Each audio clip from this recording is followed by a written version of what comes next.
Welcome to Boleo Media and subscribe. sidii taalay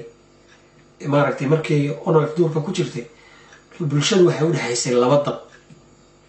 labada dab oo ahaa onolf qofka socda markii ay qabtay gaariga saaran waxay weydiinaysay dawladdu u shaqeeyaa hadii la yiraahdo aqraw dhaadhicinaysa waa macallin iyo waa askari iyo waa qof shaqaale dawladeed iyo kama ay fikireenin inuu yahay qofkan qof wadankii jooga oo noloshiisa ku xidhan tahay inuu shaqeysto wixii meesha jooga ugu badan ay dawladda loo shaqeeyo taas kama ay fikireenin taas dabkaasi waa ku jireen xagga onolf dabkaas lagala kulmi jiray shaqaalaha dawladda iyo wixii dawladdu shaqeeyaan dabkaasi waa koow xagga dawladda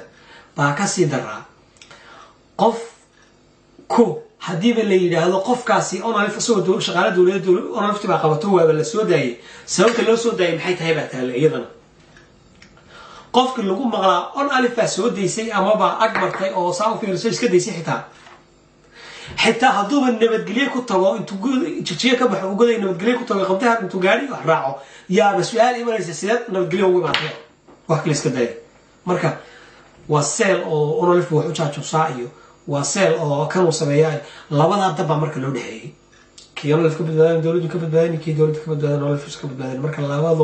لبدا لكن هذا الحمد لله رب العالمين الهي ما اسكله هذا تلو جيرو دي waxa la raadinayay kala waa wax dheeraad oo la oran kara isbeddelkii guud ee laakiin Ethiopia ka dhacay waa wax alxamdulillah wax la yiraahdo ilaahay waa nagu soo celinin hadda taala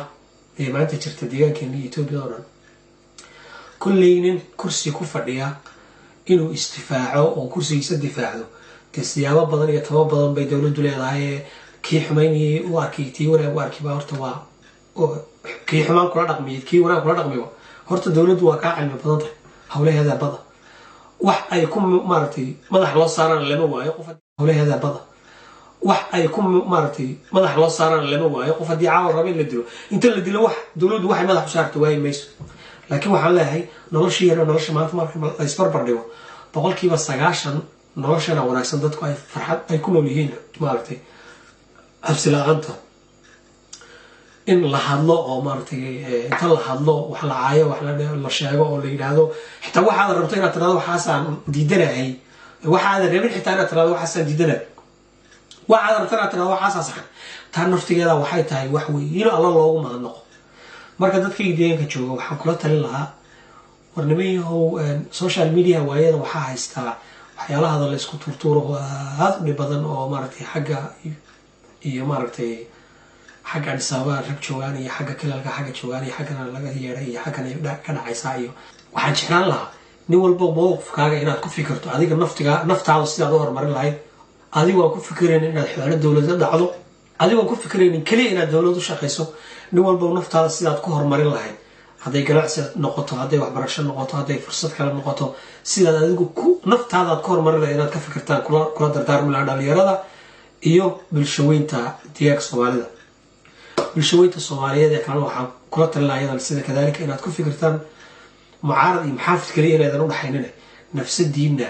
مسكح دين إنها كشقي سيسان بسيطة كهر مرة العيدين هذا واحد برشان نقطه في الصدق نعس هذين نقطه هالعمرين هذين نقطه وحور الناس كنت دينا باللغدان كان نحبها وإسكايرية لوضع سياسة معارض كي محافظ كلية وده حيسان إنها نحتاج نعتان وذكرة دبقادان وكنا سين اللي يلي وكلا كنا صفتان إسكايرية نور الله تحصاني كرة الله ونيرت ninka shaqaalaha dawladeedana kulli waxa la rabaa shaqadiisu ilaashanaya ninkii mucaaradana systemka iyo siyaasadii wax uu doonaya marka ninba waxba xuseeya ninkii siyaasiyeed wuxuu sibtay waxaan kula talaa adiga naftiga inaad dadka caayin oo dhibaataynin laakiin inaad samayso wixii kugu aadan qofka adiga u nasteexanaya xitaa haduu dhib sameeyay aad rabto inaad u joobciso adiga u nasteexanaya wixii khaldan iyo wixii saxan inaad sheegto waad maasantiin assalaamu calaykum waraxmatullaahi tacaala wabarakaatuhu haddii halkan ku cusub tahay waad ku maasan tahay مردو إن شاء الله وحسود دين دونا داتوين كحسباسي دي وردون iyo kuwa jacaylka aha